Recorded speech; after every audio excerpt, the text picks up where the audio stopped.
हरे कृष्णा. श्री ईशोपनिषद मंत्र 9 यावर आज आपण अभ्यास करणार आहोत. तर मंत्र 9, 10 आणि 11 यामध्ये विद्या आणि अविद्या यावर माहिती दिलेली आहे. श्रील प्रभुपादांची तात्पर्य वाचून आपण हे मंत्र समजून घेण्याचा प्रयत्न करत आहोत. तर मंत्र वाचूया. अंधम तमः प्रविशन्ति ये अविद्याम उपासते ततो भूय इव ते तमो य उ विद्यायाम रतः. अविद्येची उपासना करणारे अर्थात अविद्येत कार्य करणारे लोक घोर अज्ञानात प्रवेश करतील. परंतु तथाकथित ज्ञानाचा विकास करणारे लोक त्यांच्याही पेक्षा घोर अंधकारात प्रवेश करतील. हा मंत्र काय आहे ते आपण समजून घेऊया. प्रभुपादांच्या तात्पर्याशिवाय आपल्याला हे काही समजू शकणार नाही. तात्पर्य: या मंत्रात विद्या आणि अविद्या यांची तुलना केलेली आहे. अविद्या किंवा अज्ञान अतिशय धोकादायक आहे, परंतु चुकीचे किंवा दिशाभूल करणारे ज्ञान त्याहून अधिक धोकादायक असते. कोणाहून अधिक धोकादायक असते? अविद्येहून अधिक धोकादायक आहे. कोणतं ज्ञान? चुकीचं. जे ज्ञान दिशाभूल करतं असं ज्ञान जास्त धोकादायक असतं. श्री ईशोपनिषदातील हा मंत्र गतकाळापेक्षा सद्यस्थितीसाठी अधिक समर्पक आहे. आता आपण जे आधुनिक जगात जगतो आहेत त्यासाठी हा मंत्र आपण पडताळून पाहिला तर जास्त समर्पक जाणवतो. कसं ते प्रभुपादांनी तात्पर्यात समजवलंय. आधुनिक संस्कृती लोक शिक्षणाच्या क्षेत्रात खूप प्रगत आहे.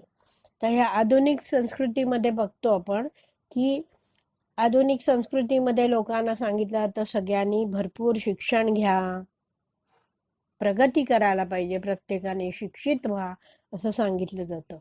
पण परिणामी लोक पूर्वीपेक्षाही अधिक दुःखी आहेत. असं का बरं होतं? कारण जीवनातील सर्वात महत्त्वपूर्ण अंग अर्थात आध्यात्मिकतेकडे दुर्लक्ष करून भौतिक प्रगतीवर अवास्तव भर दिला जात आहे. जेव्हा शिक्षण घ्या असं सांगितलं जातं तेव्हा कसं आहे, भौतिक शिक्षण सगळं दिलं जातं, जड पदार्थांबद्दल शिकवलं जातं. त्यामध्ये ध्येय काय? भरपूर शिका, खूप कष्ट करून कामधंदा करा, नोकरी करा, खूप पैसा कमवा आणि खूप सारी इंद्रिय तृप्ती करा. त्यामुळे हे असं जे शिक्षण आहे त्यामध्ये आध्यात्मिक ज्ञान अजिबात दिलं जात नाही. विद्येसंबंधी सांगावयाचे तर पहिल्या मंत्रात स्पष्ट सांगितले आहे की भगवंत प्रत्येक वस्तूंचे स्वामी आहेत. ईशावास्यम इदम सर्वम हे काय आहे? त्यामध्ये श्लोकात सांगितले की भगवंत प्रत्येक वस्तूचा स्वामी आहे. आणि या सत्याची विस्मृती म्हणजे विस्मरण हेच अज्ञान होय. जे अज्ञानाचं व्याख्या सांगतायत प्रभुपाद की भगवंत सर्व वस्तूंचे स्वामी आहेत हेच विसरून जाणं हे अज्ञान आहे. मनुष्य हे सत्य जितके विसरतो तितका तो अधिक अंधकारात राहतो. या दृष्टीने पाहिले तर शिक्षणाच्या तथाकथित प्रगतीत अग्रेसर होणारी नास्तिक संस्कृती तिच्याहून कमी शिक्षित संस्कृतीपेक्षा अधिक धोकादायक आहे. जे कमी शिकले आहेत ते कमी त्रासदायक आहेत, पण जे खूप शिकलेले आहेत आणि त्यांची वृत्ती काय आहे? नास्तिक वृत्ती आहे. भगवंत सगळ्याचे स्वामी आहेत, भगवंत नियंत्रक आहेत, त्याच भगवंतांना हे नाकारतात आणि शिक्षणात प्रगती करून वृत्ती कोणती आहे? त्यांची नास्तिक प्रवृत्ती आहे. तर असे लोक जास्त धोकादायक आहेत, स्वतःसाठीही आणि समाजासाठीही. कर्मी, ज्ञानी आणि योगी असे मनुष्यांचे निरनिराळे वर्ग आहेत. तर श्रील प्रभुपाद आता पुढच्या पॅरेग्राफमध्ये आपल्याला श्रीमद भगवद्गीतेचा 7.15 या श्लोकाचा रेफरन्स देऊन समजवणार आहेत. पण त्या श्लोकाचे शब्द आहेत ते आपण ह्या कर्मी वरून आपण समजून घेऊया. कोण कर्मी आहेत ते. हा श्लोक वाचते मी 7.15 भगवद्गीतेचा. न मां दुष्कृतिनो मूढा प्रपद्यन्ते नराधमा मायया अपहृत ज्ञाना आसुरं भावमाश्रिता. जे अत्यंत मूर्ख आणि दुष्ट आहेत, नराधम आहेत, ज्यांचे ज्ञान मायेमुळे नष्ट झाले आहे आणि जे असुरांची नास्तिक प्रवृत्ती धारण करतात, ते मला शरण येत नाहीत. तर यामध्ये जे सांगितलेत हे कर्मीजन हे कसे आहेत, दुष्कृतनः आहेत. दुष्कृतनः म्हणजे काय, ते चुकीची कार्य करणारे आहेत, वाईट वृत्तीचे आहेत. तर कोण कोण आहेत यामध्ये सांगितलंय, मूढ सांगितलंय. मूढ आहेत ते केवळ त्यांचे विचार काय आहेत, फक्त राबायचं, प्रचंड कष्ट करायचे, पैसा कमवायचा आणि प्रचंड इंद्रिय तृप्तीत घडून जायचं. दुसरे आहेत कर्मी, ते आहेत नराधम. त्यांनी इतका ते हे जाणत नाहीत की आपल्याला इतका दुर्लभ मानव जन्म मिळालाय तर आपण त्याचं योग्य उपयोग करावा, असं काही करत नाहीत. फक्त ते काय आहेत, इंद्रिय तृप्तीसाठी कोणतेही कार्य करायला तयार असतात ते. तिसरा प्रकार आहे कर्मींचा, मायया अपहृत ज्ञाना. ह्यांचं ज्ञान आहे ते मायेने पळवून नेलं आहे असे. हे जे आहेत लोक ते खूप शिकलेले असतात, पण एवढं ज्ञान आहे त्यांना तरीही त्या ज्ञानाच्या आधारे किंवा आपली बौद्धिक प्रगती इतकी झाली आहे त्या ज्ञानाने आपण थोडंसं आध्यात्मिक ज्ञान समजून घेऊ, शिकून घेऊ, असा अजिबात ते प्रचार करत नाहीत. उलट ते आणखीन काय होतात, नास्तिक होतात आणि भगवंतांचं अस्तित्वच नाहीये असा प्रचार करतात. आणि चौथ्या प्रकारचे जे कर्मी लोक आहेत ते आहेत आसुरीम भाव आश्रिता. असुर म्हणजे काय, राक्षसी. तर हे जी लोक आहेत ते यांची सगळी कार्य असतात ते जगताच्या विनाशासाठी असतात. तर अशा 4 प्रकारच्या लोकांना काय म्हटलं आहे, कर्मी म्हटलं आहे. तर पुढे वाचूया आपण. कर्मी, ज्ञानी आणि योगी असे मनुष्यांचे निरनिराळे वर्ग असतात. आता जे ज्ञानी आहेत ते ज्ञान, वैदिक ज्ञान घेतात आणि ध्येय काय आहे, आपल्याला ब्रह्मज्योतीमध्ये विलीन व्हायचं आहे.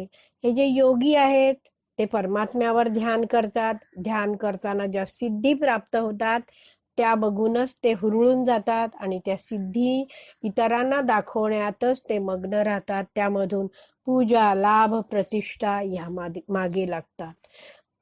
तर अशा प्रकारचे हे निरनिराळे मनुष्यांचे वर्ग आहेत.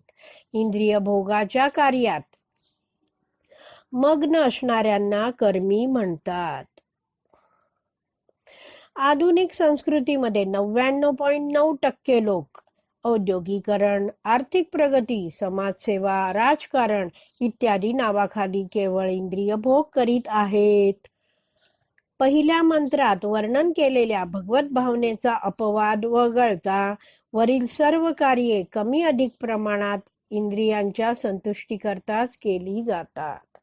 पहिल्या मंत्रामध्ये काय सांगितलं आहे की ईशावास्यम इदम सर्वम, भगवंतांबद्दल ज्ञान हे पाहिजे आहे की भगवंत सगळ्याचे स्वामी आहेत, भगवंत सगळ्याचे नियंता आहेत. तर हे सगळं काय आहे, ही जी भगवत भावना आहे ही या लोकांमध्ये नाही आहे. ते ध्येय काय आहे त्यांचं, सगळी कार्य स्वतःच्या इंद्रिय तृप्ती करताच ते लोक करतात. भगवद्गीतेच्या 7.15 या श्लोकामध्ये सांगितलंय, इंद्रिय भोगी लोक मूढ किंवा गाढव आहेत. जो आपण आता श्लोक वाचला ना, नमाम दुष्कृतिनो मूढा, त्याबद्दल प्रभुपाद आणखीन डिटेल सांगतायत. इंद्रिय भोगी लोक म्हणजे केवळ इंद्रिय तृप्तीमध्ये, सेन्स ग्रॅटिफिकेशन मध्ये मग्न आहेत असे लोक मूढ किंवा गाढव आहेत. गाढव मूर्खपणाचे प्रतीक आहे.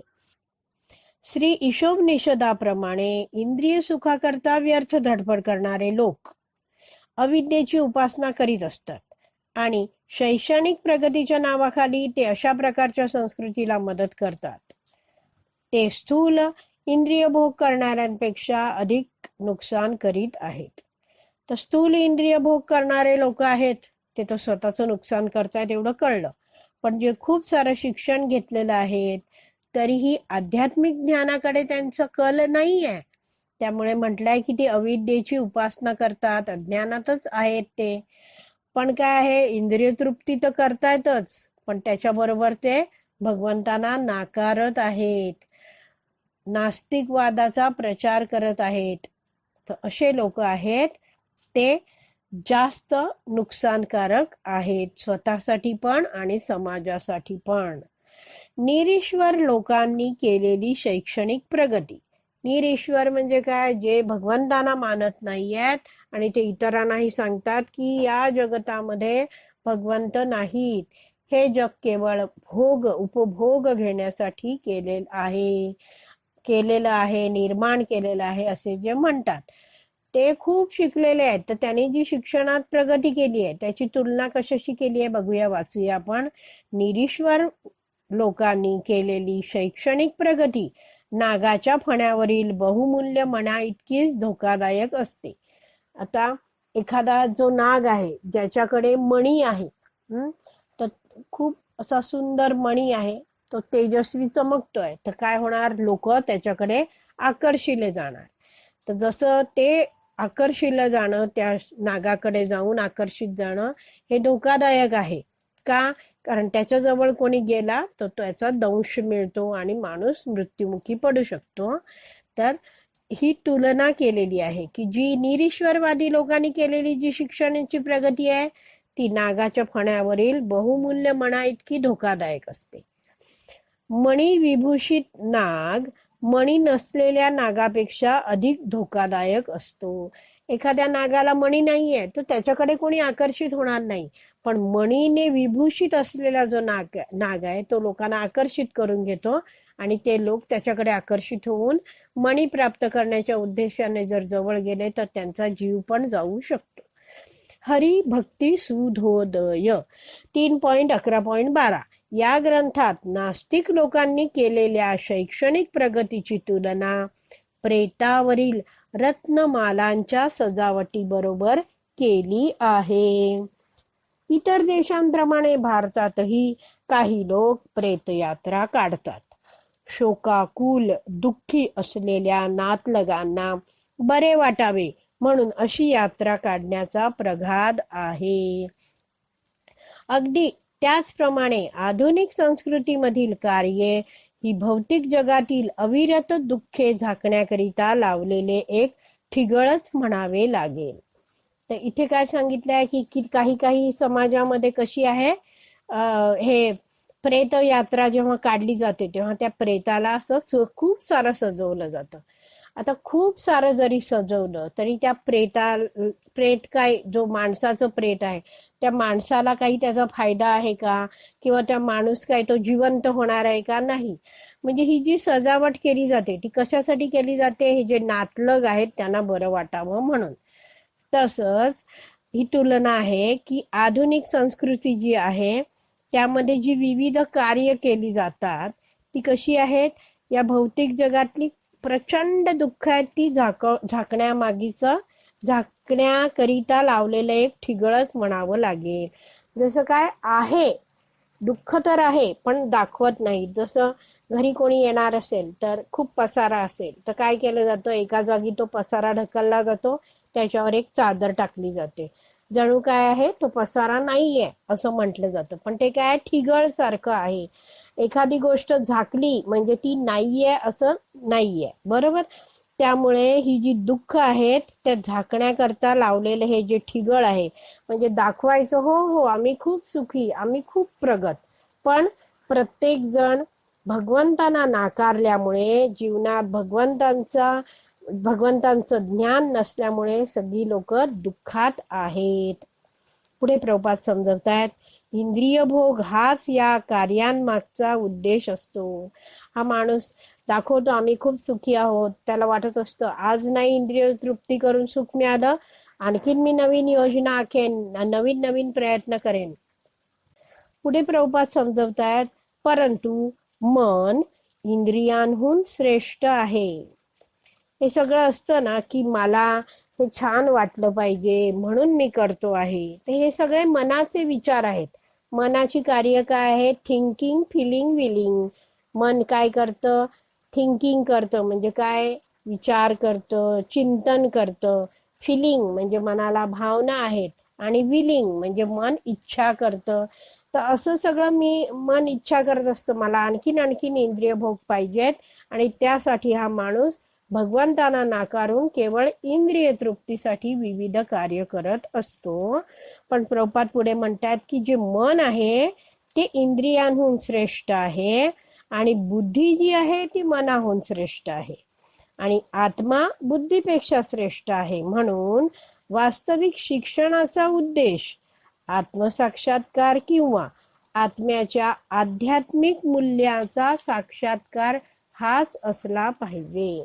तर आपण जाणलं पाहिजे की सर्वात श्रेष्ठ आहे तो आत्मा आहे, आणि जे आपण शिक्षण घेणार आहोत त्यांनी आपण काय जाणलं पाहिजे? आत्मसाक्षात्कार. मी कोण आहे हे जाणलं पाहिजे. माझं अस्तित्व का आहे? मला इतकी दुःख का भोगायला लागतात? हे जे प्रश्न आहेत, ह्या प्रश्नांची उत्तरं या आत्मसाक्षात्काराकडून मिळतात. तर हे ज्ञान मनुष्याने घ्यायला पाहिजे. वास्तविक शिक्षण हे आहे. आध्यात्मिक ज्ञान घेणं हेच खरं शिक्षण आहे. ज्या शिक्षणाने या उद्देशाची प्राप्ती होत नाही त्याला अविद्याच म्हटले पाहिजे. आता आपण अनेक पदव्या घेतो, खूप शिकतो. या शिक्षणाने काय होतं? मोठा अहंकार येतो आपल्याला. तर असं जे शिक्षण आहे, जे आपण वेगवेगळ्या पदव्या घेतो आणि त्यामध्ये आत्म्याबद्दल, भगवंतांबद्दल काहीच ज्ञान दिलेलं नाहीये, तर असं जे शिक्षण आहे त्याला म्हटलं जातं अविद्या. वैदिक शास्त्रामध्ये अशा नुसत्या पुस्तकी, हे जे भौतिक गोष्टींच्या संदर्भात आपण जे सगळं अभ्यास करतो, आपण वेगवेगळ्या पदव्या घेतो, ते सगळं शिक्षण आध्यात्मिक दृष्ट्या अज्ञान असलेलं शिक्षण आहे, त्याला अविद्या म्हणतात. अशा अविद्येचा विकास करणे म्हणजे अज्ञानाच्या घोर अंधकारातच जाणे होय. जिथपर्यंत मनुष्य आध्यात्मिक दृष्ट्या अंधकारात राहतो तिथपर्यंत त्याला म्हटलं जातं की तो अंधकारात आहे. आणि असाच अज्ञानात तो पडून राहिला, भगवंतांना नाकारायला लागला, स्वतःलाच भगवंत समजायला लागला, स्वामी समजायला लागला. तर अशा रीतीने हा जो इंद्रिय तृप्तीत मग्न असलेला मनुष्य आहे तो अविद्येचा विकास करतो आणि अज्ञानाच्या घोर अंधकारातच जातो. भगवद्गीतेप्रमाणे 2.42 हा 2.42 श्लोक आहे. यामिमां पुष्पितां वाचं प्रवदन्ति विपश्चितः वेदवादरतः पार्थ न अन्यत् स्थिती वादिनः. तर यामध्ये सांगितलंय, अल्पज्ञ लोक वेदांमधील अलंकारिक शब्दांवर अत्यंत आसक्त असतात, कारण त्यामध्ये म्हणजे वेदांमध्ये स्वर्गाप्रत उन्नत होण्याकरिता निरनिराळी सकाम कर्म आणि त्यापासून मिळणारा चांगला जन्म, शक्ती इत्यादींना मान्यता देण्यात आली आहे. तर या श्लोकातला वेदवादरता शब्द प्रभुपाद घेतात, आणि दुसरा प्रभुपाद इथे म्हणतात 7.15. हा 7.15 श्लोक आहे. नमाम दुष्कृतिनो मूढा, जो आपण मगाशी वाचला तो श्लोक. प्रपद्यन्ते नराधमा मायया अपहृत ज्ञाना आसुरम भावम आश्रिता. तर ह्यामधला प्रभुपाद मायया अपहृत ज्ञाना हा शब्द घेऊन आपल्याला या पुढच्या पॅरेग्राफ मध्ये समजवतायत. भगवद्गीतेप्रमाणे 2.42 आणि 7.15. भ्रांत संसारी शिक्षकांना वेद वादरता आणि मायया अपहृत ज्ञाना असे म्हणतात. असे शिक्षक निरईश्वरवादी असुर अर्थात नराधमही असू शकतात. जे वेद वाद रत असतात ते वैदिक शास्त्राचे प्रकांड विद्वान असल्याचा आव आणतात, परंतु दुर्दैवाने ते वेदांच्या ध्येयापासून दूर गेलेले असतात. तर असे हे जे लोक आहेत जे म्हणतात आम्ही वेदांचा प्रचंड अभ्यास केलेला आहे, वेदांमधील काही श्लोक सांगून ते लोकांना आकर्षून घेतात, वेदांवर वादविवाद चर्चा करतात, सर्वांपेक्षा आम्ही श्रेष्ठ आहोत, महान आहोत असं सांगतात. अनेकदा ही जे प्रकांड पंडित जे आहेत, विद्वान आहेत, त्यांना भगवद्गीतेचं पुरेसं नीट ज्ञानही नसतं, कारण हे लोक कोणीच अधिकृत गुरु शिष्य परंपरेच्या आश्रयाखाली गेलेले नसतात. हे स्वतःला मला संस्कृत येत आहे ना, मग काय मी वेद जाणू शकतो असे असतात ही लोक. त्यामुळे काय आहेत, हे आव आणतात आपण विद्वान असल्याचं, पण खरं तर काय वेदांचं जे ध्येय आहे त्यापासून ते दूर गेले आहेत. भगवंतांना जाणणे हे वेदांचे ध्येय आहे असे भगवद्गीतेत 15.15 मध्ये सांगितले आहे. भगवंत म्हणतात वेदेश्च सर्वैर अहम एव वेद्यो. तर भगवंतांना जाणणं हे वेदांचं ध्येय आहे. असं असूनही हे लोक भगवंतांमध्ये थोडी सुद्धा रुची ठेवीत नाहीत. म्हणतात काय आम्ही वेदांमधले पंडित आहोत आणि वेदांचं ध्येय त्यांना माहीत नाही, त्यांना भगवंतामध्ये रस नाही, रुची नाही. या उलट स्वर्गप्राप्तीसारख्या सकाम कर्मफळांच्या आशेने ते मोहित झालेले असतात. जे सकाम कर्म आम्ही करू आणि पुण्य गोळा करू आणि स्वर्गातल्या आनंद कानन बगीच्यामध्ये आम्ही राहू, तिकडे उपभोग घेऊ, अशी त्यांचं ध्येय आहे. अशा तऱ्हेने ते मोहित झालेले आहेत.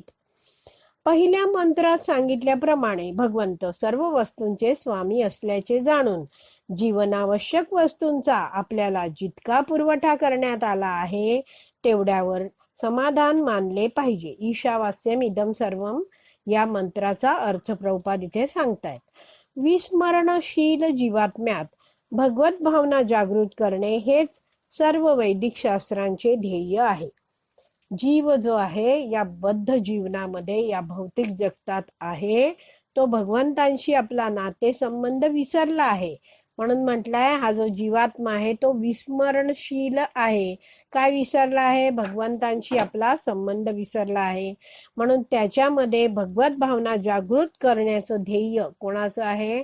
या सगळ्या वैदिक शास्त्रांचं ध्येय आहे. मूढ मानव समाजाला याबद्दल ज्ञान मिळावे म्हणूनही तेच ध्येय वेगवेगळ्या प्रकारे जगाच्या विभिन्न शास्त्रात दिलेले आहे. आता हा जो मूढ मानव आहे त्याला हे ज्ञान देण्यासाठी जगात वेगवेगळी शास्त्र दिलेली आहेत, वेगवेगळे धर्म आहेत आणि त्यांची धर्मशास्त्र आहेत. त्यांमध्ये हे जे भगवंतांविषयीचं ध्येय आहे, भगवंतांना जाणण्याविषयीचं, भगवंतांना प्रेम करण्याविषयीचं, भगवंत स्वामी आहेत हे सांगणारं ज्ञान दिलेलं आहे. विस्मृतीग्रस्त जीवात्म्याचे भगवंतांबरोबरचे हरवलेले नाते पुनर्जागृती करणे, पुन्हा जागृत करणे हे वेदांचे उद्दिष्ट आहे. भगवंतांबरोबर जे नातं आहे, पिता भगवंत आहेत, पुत्र आपण आहोत, भगवंतांचे अंश आहोत, आपण मूल आहोत, आपण भगवंतांचे दास आहोत. भगवंतांची सेवा करणं हेच आपलं कर्तव्य आहे. भगवंतांना आनंद देऊनच आपण सुखी होऊ शकतो. हे सगळं जे ज्ञान आहे हे सगळं ज्ञान वेदांमध्ये दिलेलं आहे. अशा रीतीने मनुष्याला भगवद्धाम प्राप्त करून देणे हा सर्व धर्मांचा अंतिम उद्देश आहे. सर्व धर्म वेगवेगळ्या प्रकारे धर्माच्या अनुयायांना हेच समजवण्याचा प्रयत्न करतायत की भगवंत सर्वश्रेष्ठ आहेत, त्यांना शरण जाऊन त्यांच्याशी आपला नाते संबंध आपण विसरलोय तो पुन्हा जागृत केला पाहिजे आणि भगवंतांना जाणून घेऊन भगवंतांची सेवा करून आपण भगवत धामात जायला पाहिजे. हाच सर्व धर्मांचा अंतिम उद्देश आहे. पुढे प्रभुपाद म्हणतात, परंतु वेद वादरत लोक भगवंतांशी असणाऱ्या विस्तृत नात्याची पुनःस्थापना करण्याची सोडून इंद्रिय सुखासाठी स्वर्गप्राप्तीसारख्या दुय्यम आणि क्षुल्लक बाबींनाच वेदांचे अंतिम लक्ष समजतात. हे जे थोडस वेद वाचणारे लोक आहेत ते काय करतात, वेदांमधलं कर्मकांड हे वाचतात आणि त्यांना वाटतं वा असे आम्ही पुण्य करू आणि आम्ही स्वर्गात आनंद घेऊ, आणि त्यांना वाटतं की हेच वेदांचं म्हणजे वेदांमधलं सर्वोच्च ज्ञान हेच आहे. पुढे ते वाचायला जात नाही, वरवरचं वाचतात आणि त्यातच अडकून बसतात. ही इंद्रिय तृप्तीची वासनाच मुळी लोकांच्या भौतिक बंधनाचे प्राथमिक कारण आहे. वेद वाचण्याच्या मागे त्यांचं ध्येय काय आहे, फक्त आता ध्येय काय आहे, आम्ही कर्मकांड करणार, पुण्य साठवणार, पुण्याच्या जोरावर स्वर्गात जाणार, स्वर्गात उपभोग घेणार, अशा तऱ्हेने विचार आहेत इंद्रिय तृप्तीचे, आणि त्यामुळे मनुष्य भौतिक बंधनात अडकून पडतो. असे लोक वेदांचे चुकीचे अर्थ लावून लोकांची दिशाभूल करतात. हे जास्त वाईट लोक काय म्हटलंय, कारण असे लोक जे आहेत ते दाखवतात आम्ही मोठे पंडित आहोत, अक्कल तर त्यांना फार नाही आहे. कारण गुरुशिष्य परंपरेच्या अधिकृत गुरुशिष्य परंपरेच्या मार्गदर्शनात आल्याशिवाय मनुष्याला हे इतके कठीण असलेले वेद समजूच शकणार नाहीत. हे आपल्या बुद्धीने त्याला वेगवेगळे चुकीचे अर्थ लावतात वेदांमधल्या ज्ञानाला, आणि लोकांना चुकीचं मार्गदर्शन करतात, मार्गभ्रष्ट करतात, लोकांची दिशाभूल करतात.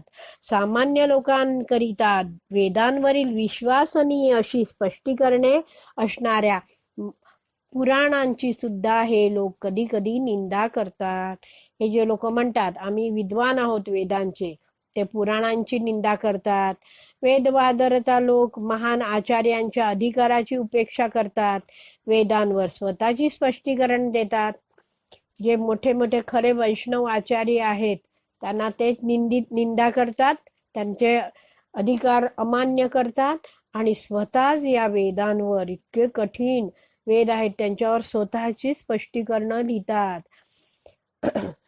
आणि त्यांना अर्धवट सगळं ज्ञान आहे आणि ते चुकीचं त्यातनं स्पष्टीकरण लिहितात. तसेच त्यांच्या पैकी एखादा कपटी मनुष्याला निवडून वैदिक ज्ञानाचा अग्रगण्य प्रचारक म्हणून त्याची जाहिरात करतात.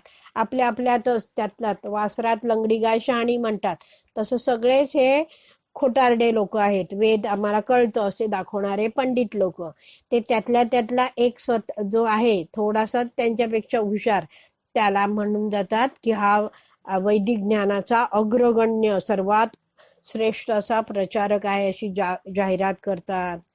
विद्यायाम रतहा. आता जर आपण हा 9वा श्लोक बघितला तर दुसऱ्या ओळीचा शेवटचा शब्द आहे विद्यायाम रतहा. याबद्दल प्रभुपाद सांगतात, असे अगदी योग्य शब्द वापरून या मंत्रात अशा लोकांची कडक निंदा करण्यात आली आहे. असे जे खोटारडे प्रचारक आहेत त्यांची निंदा कशी केली आहे या श्लोकात, विद्यायाम रतहा. वेद हे सर्व ज्ञानांचे उगमस्थान असल्यामुळे विद्यायाम म्हणजे वेदांचे अध्ययन आणि रतहा म्हणजे व्यस्त. विद्यायाम रतहा म्हणजे वेद अध्ययनात व्यस्त राहणारे. वेदांच्या तथाकथित अनुयायांची म्हणजे जे स्वतःला म्हणतायत आम्ही अनुयायी आहोत, खरं तर ते नाही आहेत. वेदांच्या तथाकथित अनुयायांची या ठिकाणी निंदा करण्यात आलेली आहे, ज्यांनी खरं तर वेद पूर्णपणे वाचलेले नाही आहे. अधिकृत गुरुशिष्य परंपरेतलं त्यांना काही ज्ञान नाही आहे. स्वतःच आपल्या अल्पशा बुद्धीने ते वेदांचा थोडासा भाग वाचतायत आणि स्वतःला पंडित म्हणवतात. त्यांची निंदा या श्लोकात केली आहे. कारण आचार्यांची अवज्ञा केल्यामुळे त्यांना वेदांच्या वास्तविक ध्येयाचे ज्ञानच नसते.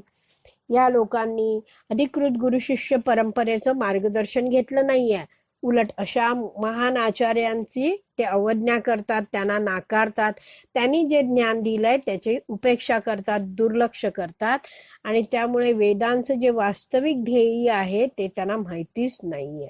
वेदवादरत लोक स्वतःच्या पृष्ठर्थ वेदांच्या प्रत्येक शब्दाचे अर्थ शोधित असतात. आपण एक स्पष्टपणे जाणावं, कोण प्रचारक आहे खरा? ज्याला स्वार्थ नाहीये. ज्याच्यामध्ये स्वार्थ आहे तो भगवंतांबद्दल ज्ञान देऊच शकत नाही. म्हणून इथे म्हटलेलं आहे की वेदवादरत लोक स्वतःच्या हेतुपृष्ठर्थ, त्यांना काहीतरी स्वार्थ आहे म्हणून ते वेदांच्या प्रत्येक शब्दाचे अर्थ शोधत असतात. मात्र वैदिक शास्त्र म्हणजे एक असामान्य ग्रंथ संच आहे आणि तो समजण्याकरिता गुरु शिष्य परंपरा आवश्यक असते. हे त्यांना माहीत नसते. ते वेदांमधले एक एक श्लोक घेतात आणि त्यातल्या एक एक शब्दांवर अर्थ शोधत बसतात, पण ते इतकं सोपं जाणत नाहीत की अधिकृत गुरु शिष्य परंपरेच्या आचार्यांच्या मार्गदर्शनाशिवाय हे वैदिक ग्रंथ आपण समजून घेऊ शकत नाहीत. हे मात्र त्यांना काही माहीत नाही. पुढच्या पॅरेग्राफ मध्ये प्रभुपाद समजवतायत, वेदांचा दिव्य संदेश समजण्यासाठी आपण एका प्रामाणिक आध्यात्मिक गुरूंकडे गेलेच पाहिजे. अशी मुंडक उपनिषदाची 1.2.12 आज्ञा आहे. परंतु या वेदवादरत लोकांचे स्वघोषित आचार्य असतात. हे जे लोक म्हणतात आम्ही पंडित आहोत वेदांमधले, त्यांचे आचार्य जे असतात तेही स्वघोषित असतात. त्यातल्याच एक थोडासा हुशार आहे, तो म्हणतो मी आचार्य आहे. या आचार्यांचा दिव्य गुरु शिष्य परंपरेशी काहीच संबंध नसतो. दिव्य गुरु शिष्य परंपरा ही भगवान श्रीकृष्णांपासून सुरू होते. त्या दिव्य परंपरेशी ह्या स्वघोषित आचार्यांचा कोणताही संबंध नसतो. अशा रीतीने वेदांचा विपरीत अर्थ लावल्यामुळे, विपरीत म्हणजे चुकीचा, स्वतःच्या बुद्धीने अर्थ लावल्यामुळे ते जे लोक आहेत ते घोर अज्ञानाच्या दिशेने अग्रेसर होत असतात. अग्रेसर होत असतात म्हणजे अज्ञानाच्या दिशेने ते मार्गक्रमण करीत असतात, पुढे पुढे जात असतात. वस्तुतः ज्यांना वेदांचे अजिबात ज्ञान नाही आहे अशा लोकांपेक्षा हे वेदवादरता लोक अधिक घोर अंधकारात पडतात. ज्यांना वेदांचं ज्ञानच नाहीये ते कमीत कमी लोकांना चुकीचं तरी काही सांगत नाहीत, पण हे अर्धवट ज्ञानी जे लोक आहेत, जे म्हणतात आम्ही प्रकांड पंडित आहोत वेदांचे, पण त्यांना अजिबात नीट ज्ञान नाही आहे, पण स्वतःच्या छोट्याशा बुद्धीने ते वेदांवर प्रवचन करतात, आपल्या मनाला वाटेल असे चुकीचे उपदेश देतात आणि लोकांना मार्गभ्रष्ट करतात. असे लोक आहेत ते घोर अंधकारात पडतात, अधिक घोर अंधकारात पडतात. मायया अपूर्त ज्ञान श्रेणीतील लोक म्हणजे स्वनिर्मित भगवान. त्यांना वाटते की आपण स्वतःच भगवंत असून अन्य कोणत्याही भगवंतांचे पूजन करण्याची गरज नाही. ह्यांचं जे ज्ञान आहे ते मायेने पळवून नेलेलं आहे, अपहरण केलेलं आहे. ते म्हणतात मीच भगवान. म्हणून भगवंतांचं, कोणत्या दुसऱ्या भगवंतांचं पूजन करायची काही गरज नाही. एखादा मनुष्य श्रीमंत असला तरी त्याची पूजा करण्यास ते होकार देतील, परंतु भगवंतांची पूजा कधीही करणार नाही.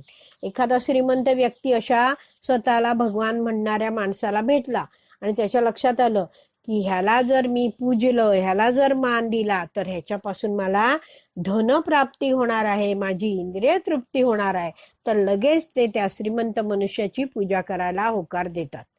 पण भगवंतांची पूजा कधीच ते करत नाहीत. स्वतःचा मूर्खपणा ओळखण्यात असमर्थ असल्यामुळे त्यांना भगवंत आपल्याच मायाशक्तीच्या बंधनात कसे काय पडू शकतील हे समजत नाही. तर असे जे अडाणी, हे अज्ञानी लोक आहेत, ज्यांनी भगवंतांना अमान्य केलेलं आहे, स्वतःलाच ते भगवंत म्हणतात आणि ते काय म्हणतात वर, जेव्हा भगवंत या भौतिक जगतात येतात त्यावेळी ते मायेत पडतात. मायेचे जे गुण आहेत 3 गुण ते त्यांच्यावर प्रभाव टाकतात. अशा रीतीने हे भगवंतांबद्दल काहीही म्हणतात. ह्या चुकीचं ज्ञान सांगतात सगळ्यांना. तर ह्यांना एवढंही कळत नाहीये की भगवंत म्हणजे कसे असतात, सर्वश्रेष्ठ आहेत, ते स्वामी आहेत आणि भगवंतांची शक्ती आहे माया शक्ती. तर आपल्याच शक्तीच्या अधिपत्याखाली कसे काय शक्तिमान येऊ शकतात, ही साधी गोष्ट ही या तथाकथित हे जे ज्ञानी लोक आहेत त्यांना कळत नाही. भगवंत जर स्वतः मायेच्या बंधनात असतील तर मायाशक्ती त्यांच्यापेक्षा अधिक शक्तिमान ठरली असती.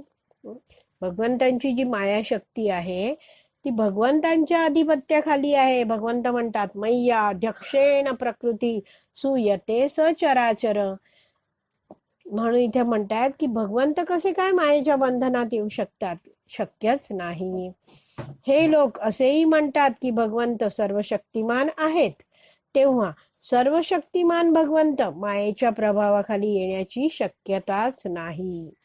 हा विचार ते कधीच करत नाहीत. असे स्वनिर्मित भगवान वरील प्रश्नांची कधीच स्पष्ट उत्तरे देऊ शकत नाहीत. आपण भगवान झालो आहोत यावरच ते संतुष्ट असतात. तर भगवत तत्व काय आहे, भगवान काय आहेत, हे त्यांना काहीही माहीत नाही, आध्यात्मिक ज्ञानही नाही, परंतु ते स्वतःलाच भगवान म्हणून घोषित करतात. आणि असे जे लोक आहेत त्यांना भगवंतांविषयी ज्ञान नाही आहे, त्यामुळे भगवंतांविषयी ते काहीही बोलतात आणि जे काही बोलतात त्यावर ते कोणी प्रश्न विचारले तर त्याला ते स्पष्टपणे उत्तर देऊ शकत नाही, कारण त्यांना काही आध्यात्मिक ज्ञानच नसतं आणि ते सगळ्यांना मार्गभ्रष्ट करणारे असतात. आणि आपण भगवान झालो आहे या विचारातच ते संतुष्ट असतात. तर अशा रीतीने प्रभुपाद अविद्या आणि विद्या याबद्दल या श्लोकात सांगतायत. आणखीन 10व्या श्लोकात खूप सारं काही विद्येबद्दल सांगणार आहेत. आणि 11व्या श्लोकामध्ये पण 11व्या मंत्रामध्ये विद्या आणि अविद्या जाणणं म्हणजे त्याच्याबद्दल ज्ञान असणं जीवनामध्ये किती गरजेचं आहे ते सगळं आपल्याला समजून सांगणार आहेत. तर आपला 9वा मंत्र वाचून झालेला आहे. आपण विराम देऊया. श्री ईशोपनिषद की जय. श्रील प्रभुपाद की जय. हरि बोल.